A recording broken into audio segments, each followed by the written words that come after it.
CanCOVID is an open science collective dedicated to rapidly mobilizing and sharing knowledge to help inform Canada's COVID-19 response. To learn more about us or how to join our community, you can visit our website at cancovid.ca. Hello, everyone, and welcome to our special CanCOVID speaker series. Thank you all for joining us today. I'm delighted to welcome Dr. Christine Czerniak, all the way from Geneva, Switzerland, who will be presenting to us on managing the infodemic for public health, a call to action for an evidence-based approach. Dr. Czerniak is the technical lead for infodemic management at the World Health Organization. So before we get started, there's just a few things we do note. All our participants' audio and videos are disabled, but we do welcome you to ask a question during the 10-minute question and answer period by typing it into the chat box. While the questions will be answered during the Q&A period, we do highly encourage you to type your question in the chat box as it comes to mind. And finally, all our sessions are recorded and posted on CanCOVID's YouTube channel. So without further ado, I will hand over the floor to Dr. Czerniak. Thank you. Great. Thank you so much for the nice introduction, Rosa, and delighted to be with all of you here today. I'm delighted to share about how we can move this emerging discipline of infodemic management forward to ensure better access to credible health information and better health for all. And if we zoom out for a second, thinking about where we've come from, well over a year ago, the World Health Organization Director General raised the alarm about the twin challenges of trying to fight an epidemic whilst also fighting an infodemic. But what is an infodemic? We throw this word around a lot, and here's an opportunity for us to make things a little bit more interactive, so it's not just a lecture. So I'm going to say, pop your answer into the chat box. Tell me, what do you think an infodemic is? And I'll give you 30 seconds right now. So let's see what people come up with. Don't be shy, you can throw anything out there. Misinformation, too much information, influx of new information. Oh, these are good answers. A barrage of misinformation, yeah.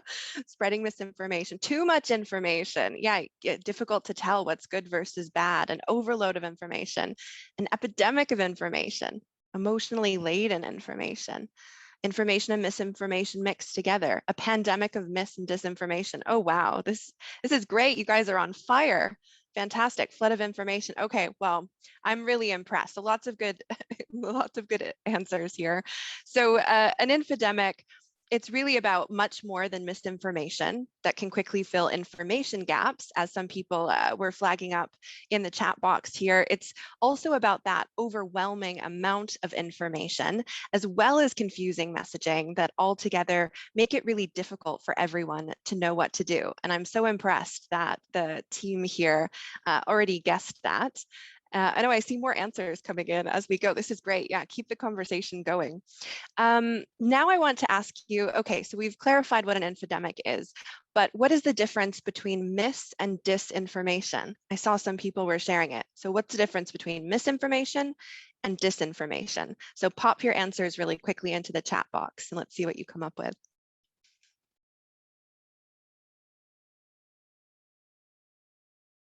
Okay, I'm watching. Truth. Other guesses? Misinfo is incorrect info. Okay. Someone's flagging up intention. Okay. Okay, purposeful sharing versus unintentional sharing. And which is the question. Really, really interesting. So there's also malinformation, which is using true information in a malevolent way in order to harm, but focusing on misinformation and disinformation for the moment, you might have noticed some small little text on this slide that could help you out. But essentially the difference here is that both of them refer to false or misleading information, right? Where the difference is really that with disinformation, the intent is to harm. And disinformation campaigns, they can include inauthentic voices that are driving an agenda. So think about bot farms, for example. So the problem with disinformation campaigns and circulating misinformation is that they're generating confusion And that's leading people to ignore public health measures and take risks that can cause serious harm. And I think we'll have all heard the tragic reports over this past year of people being poisoned by drinking methanol or improperly using cleaning products. There's also been polarization we've seen about basic safety measures, such as wearing masks or getting a COVID-19 vaccine.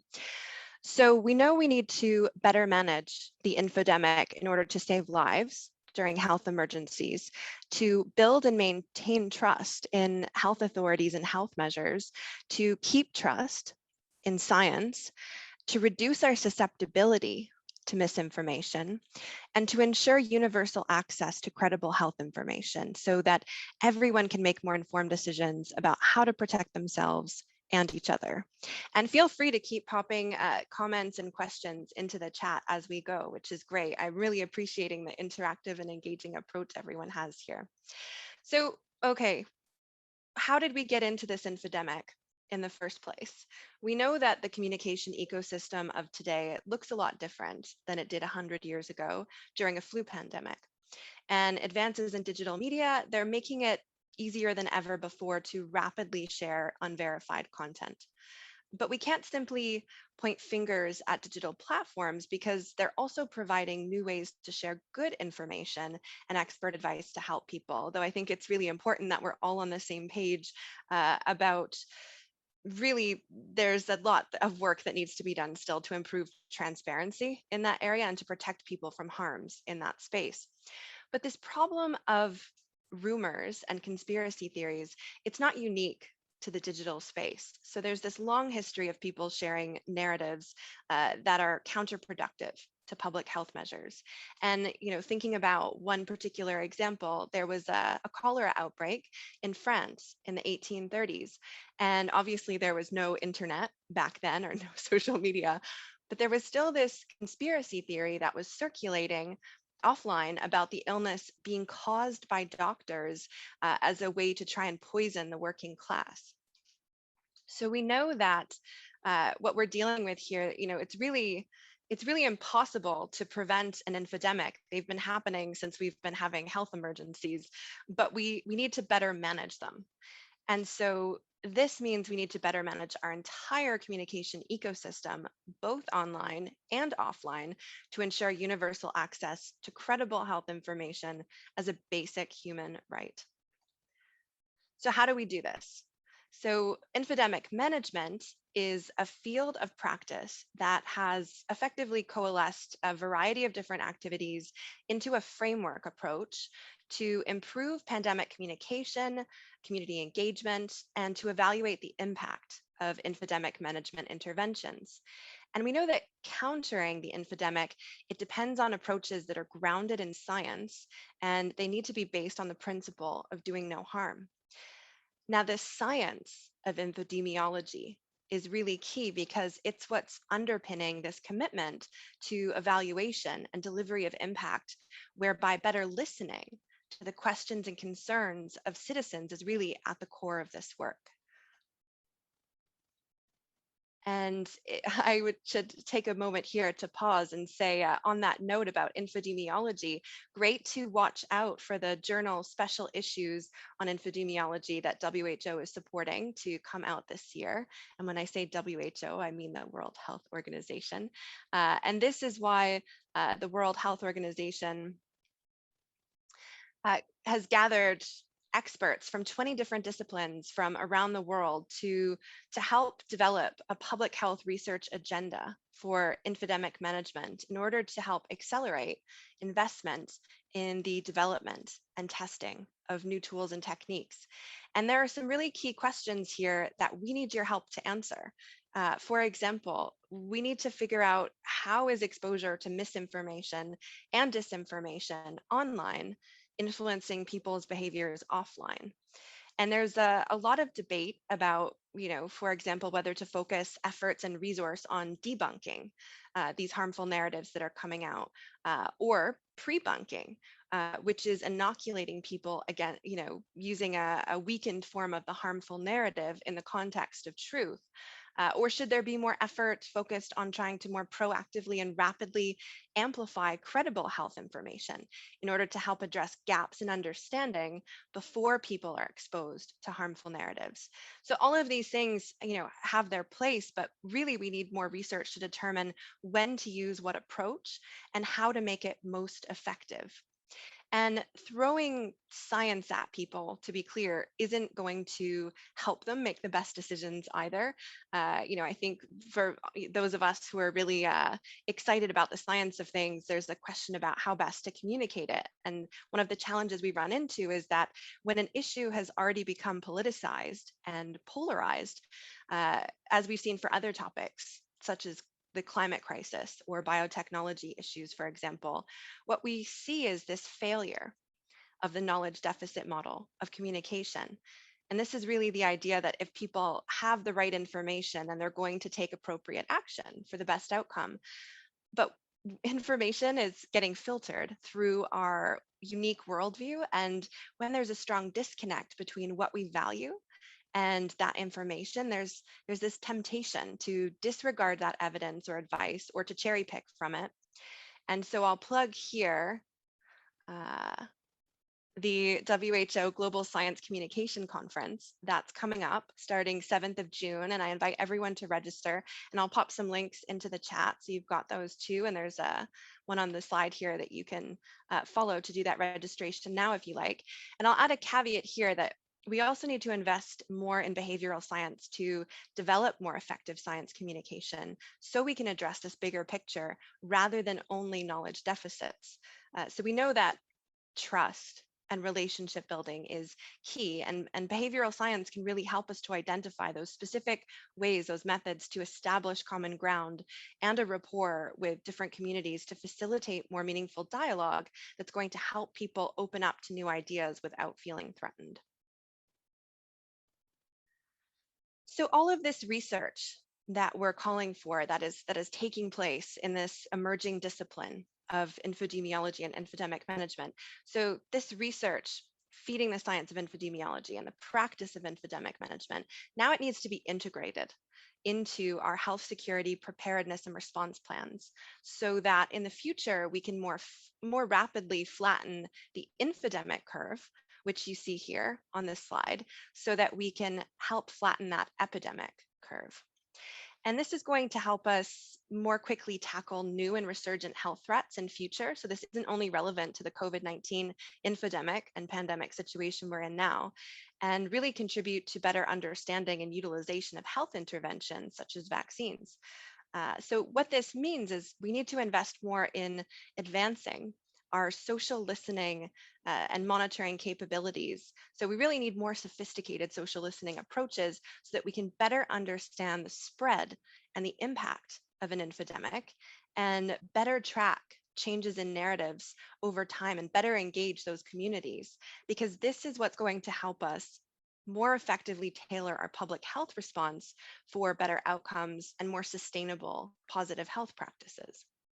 So we also need to use these social listening methodologies to help strengthen our ongoing evaluations of public health and social measures so that we have these strong feedback loops in place so we can have a more adaptive response.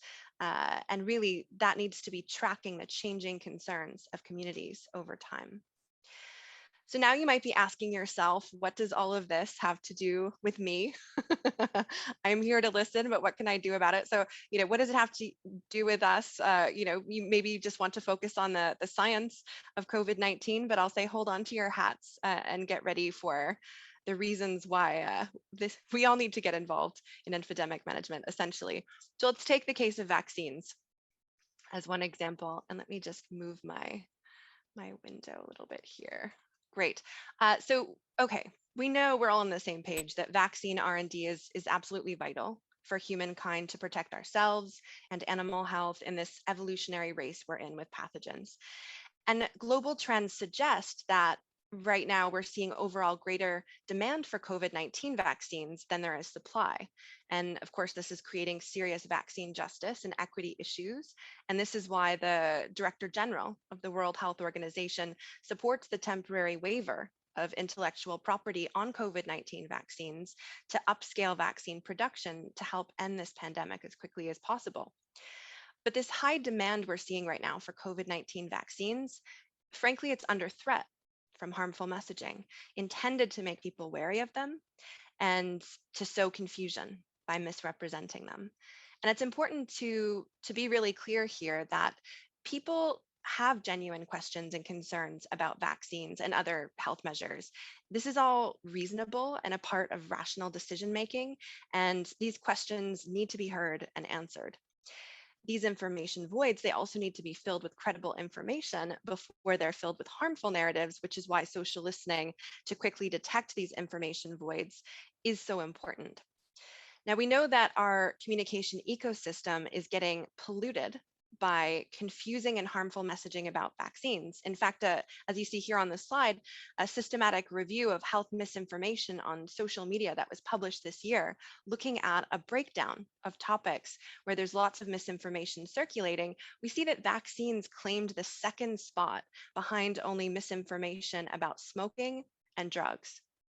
And if you missed out on our fourth Global Infodemic Manager Conference that we just had a couple weeks ago on advancing social listening for public health, you can go to the link here at the top of the page to access all those talks and materials, including this talk by Professor Neil Johnson, who was updating on his team's research since his talk at our first infodemiology conference last year.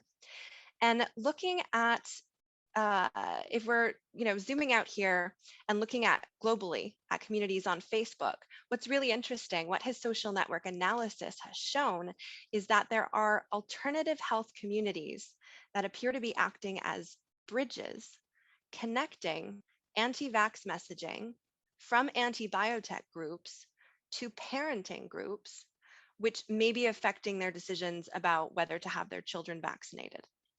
And so more research is really needed to determine whether sowing these seeds of doubt about the COVID-19 vaccine specifically may also spill over and reduce demand for other routine vaccinations. And we're also approaching a potential tipping point whereby younger demographics, they may have a different risk perception when it comes to how vulnerable they think they are to COVID-19 and their concerns about potential side effects, or there may be some general apathy about whether to get vaccinated. So more research, I should say, is really urgently needed in this space as well to help better assess the situation in different local and country contexts to help public health teams provide the right information in the right way at the right time to these different demographic groups. And this recent paper by Lumba et al., it alerts us to reported drops in vaccination intent in the US and UK associated with misinformation. And it notes that misinformation is getting more sophisticated, which is quite worrying because what they show is that scientific sounding information appears to have the biggest impact on vaccination intent. So what this means is that there's really a need for more investigation into science sounding information that may be misleading. So this is a call to action right now to all of you experts to continue helping to share credible health information as you do, but also to try and invest some time into helping more people in your networks understand the difference between robust science versus pseudoscience versus non-science and misleading misrepresentations of science when it comes to vaccines and other health and social measures. And I should say it's easy for us to get caught up in our own echo chambers and our own little network bubbles. And so I encourage everyone to actually seek out opportunities outside of our usual networks to try and open up conversations about these topics with people. I think the reality, thinking about the challenge here of the sophistication of misinformation and disinformation that's emerging about public health and social measures, the reality is that all of the wonderful vaccines in the world for routine and emergency use, including the new vaccines for SARS-CoV-2, they aren't going to do us very much good if they're sitting on a shelf somewhere expiring rather than getting used. So increasing polarization as well about basic health measures such as getting vaccinated or wearing masks, we see as is also eroding social cohesion. So I think this is an all hands on deck moment where we need to come together here to take action. So what is the World Health Organization doing right now in this space? There's too much to go into in this short talk today, but one of the key things I wanted to touch on in terms of social listening work, which is so important for having an adaptive public health response and for really having a more collaborative approach to public health programs. So this epidemic information network called EpiWin at the World Health Organization headquarters, we've been working on a collaboration to produce weekly reports identifying key questions that people are publicly sharing online using a COVID-19 taxonomy of categories to help us quickly identify and gather narratives to inform the response. And using this approach, we've already produced more than 50 of these EpiWin weekly reports. And so far, we've processed 1.2 billion mentions of COVID-19, out of which 959 million were directly related to this public health taxonomy we developed with these different categories. And this includes processing of 61 million posts that were likely to be a question on COVID-19, so indicating, significant information voids. Now, these infodemic reports, they're then shared with our colleagues and partners with actionable insights to help better target risk communication and community engagement efforts for accountability to affected populations. And what's a really exciting development I want to touch on briefly here with you today is that we're also developing a new tool that's leveraging artificial intelligence and machine learning for automating this kind of social listening approach so we can get insights in near real time. So moving from that weekly report cycle to trying to get these daily insights, so as close to real time as we possibly can. And this is a pilot that has launched in December of last year, starting with 20 countries, to listen to emerging narratives, questions, and concerns using the next generation of our social listening public health taxonomy for COVID-19, which includes 40 categories right now. And I should say Canada is one of the countries in this list. So you can actually go to the public dashboard right now and have a look around. The link that you can use, apps.who.int/ears will take you there quickly. We're currently in the process of adding 5 more countries and a 5th language as well later this week. And there's a user authorized backend which has additional features where teams can go in and do a deep dive looking at these narratives that are coming up that are being shared publicly to essentially horizon scan and identify emerging issues for a near real-time response. So instead of just focusing on volume of messages for narratives that are coming out in these different categories, what's really exciting is we're able to look at velocity. So what is rising to try and get ahead of these issues, before they go viral, which is especially important in the case of misinformation or critical information voids that need to be filled. So data from offline studies, such as knowledge, attitudes, practices surveys, SMS surveys, all of that can also be uploaded in the back end for triangulation purposes. And important to note too that we're collaborating with UN Global Pulse to develop a radio speech to text analysis tool, also using AI so that we can better understand narratives emerging in more remote and marginalized communities to really access those communities that are relying more on radio than on online platforms. And I'll say this, I think I mentioned that this is we're in the R&D phase right now of a pilot, and given the necessary resource, this could be scaled up to many more countries worldwide, and it's already providing some indicators for a global perspective on emerging topics of interest where changes in communication may be needed. But there's also an emerging challenge here where we also see a need to invest more in research. So the whole point of this social listening program that I've touched on here today is really to better hear the voices of citizens to have a more collaborative approach to public health and to be able to make public health programs more adaptive. But one of the challenges we're running into is that disinformation campaigns using bots and fake profiles, they are popping up under the guise of citizen concerns. So there's a need for more investigation into the major drivers of disinformation campaigns, including the identification of deep fakes And there's a need for digital platforms to address these fake profiles that are created with malicious intent. And going to the next slide here. I'll say that I'm going to share a couple slides now from Matt King from Murmurit, who presented here at our 4th Global Infodemic Management Conference on 11th May. And I want to do one more interactive game together here while we've got the time. So I want to have you take a look at all of these profile pictures. Okay, so we're looking at all these together, and I want you to tell me if you can spot which of these profiles is real and which is fake. So pop your answer into the chat, shout out your guess, see, which of these looks real and which of these looks fake. I'll give you 30 seconds to put in your guess.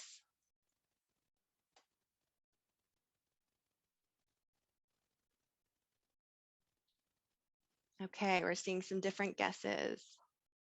1 and 3 fake, the rest real, can't tell. Bottom right, real. Okay, good, diverse guesses. All right, are you ready for the answer?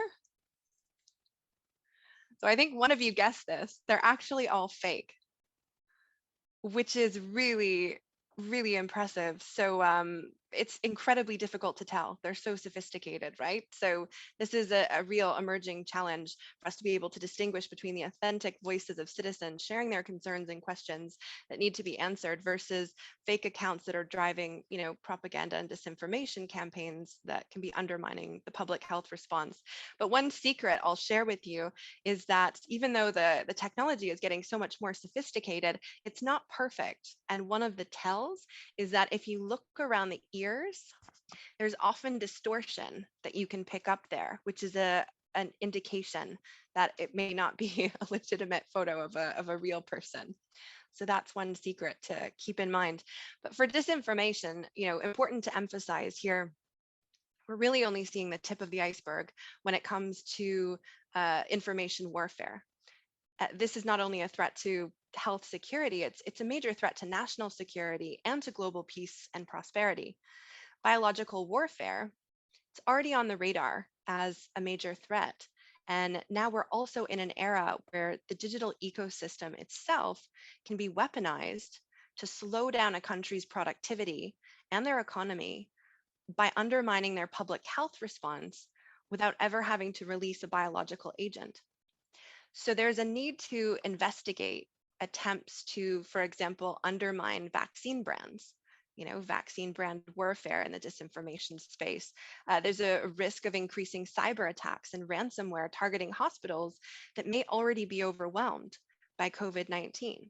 There's a question of whether hackers may already be creating fake vaccine registration links as a way to try and access personal data and share worms.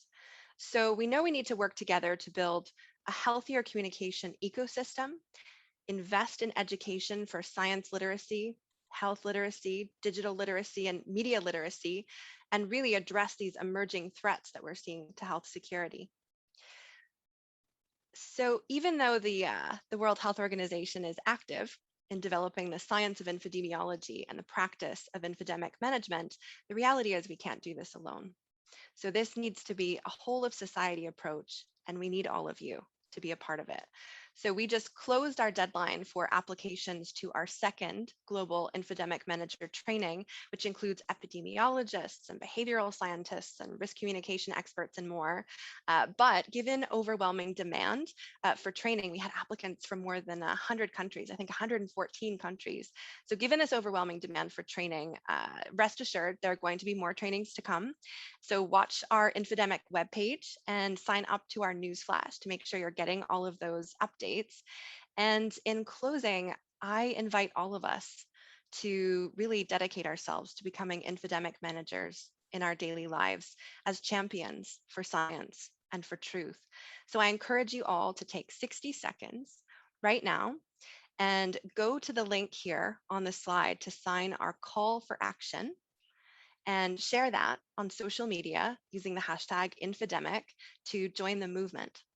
And this is also a call to action to universities across Canada and worldwide to build infodemic management into your curriculum. and for Canadian research institutions to really incorporate infodemiology into your programs so we can apply the best emerging science to better manage infodemics for global health. Thank you. Thank you so much, Dr. Czerniak, for that lovely and engaging presentation. We are at 12:31, but there are many questions in the chat box, so perhaps we can get through one or two before we end the session, and then the rest can email you at infodemics@who.int. So the first one here we have, what ideas do you have for phrasing, frequency, targeting, etc., to enhance likeliness of some uptake to readers, followers, and friends?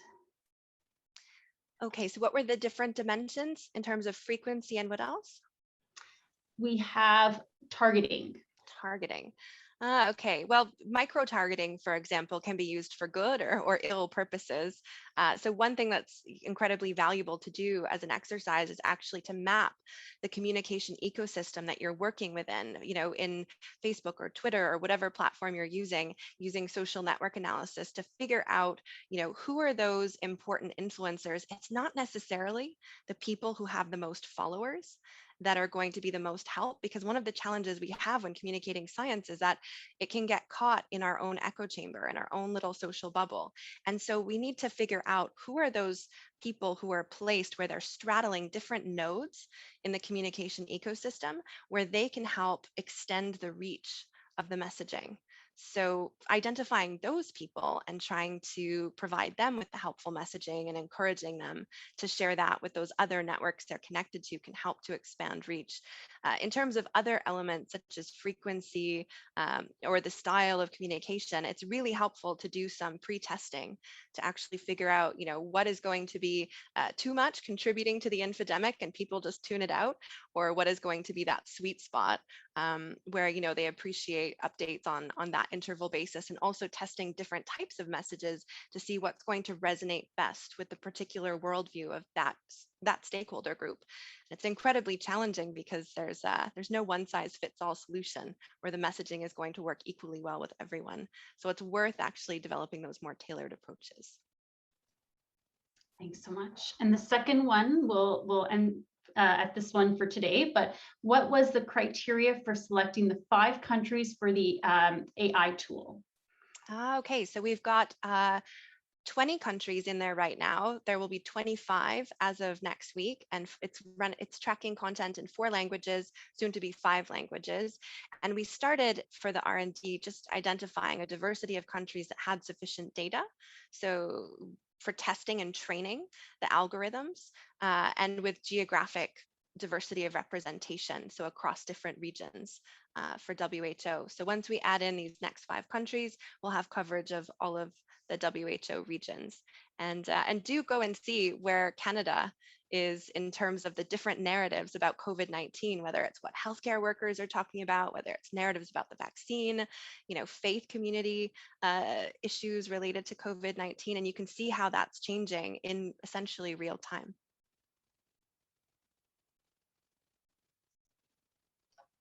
All right, thanks so much. We're gonna have to end it here for today.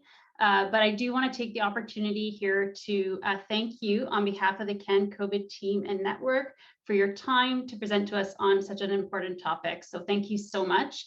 As you can see, there's lots of questions still in the chat box, so we'll definitely pass those along to you. And again, please, if you have any follow-ups for Dr. Czerniak, please email her at infodemic@who.int. Just a small announcement for today. Please join us for our next speaker series, which will be held this Tuesday, June 1st at 4 p.m. Eastern, to hear from Dr. Tim Caulfield, who will be presenting to us on the Science Up First initiative. So thanks so much, everybody, and hope you have a great rest of your day. Thanks. Thanks so much, Rosa, and everyone. We would like to thank our speakers and members of our network for their continued support and participation in Canada's pandemic response. If you are interested in learning more about CanCOVID or joining our Pan-Canadian COVID-19 Research Network, please visit our website at www.cancovid.ca. cancovid.ca.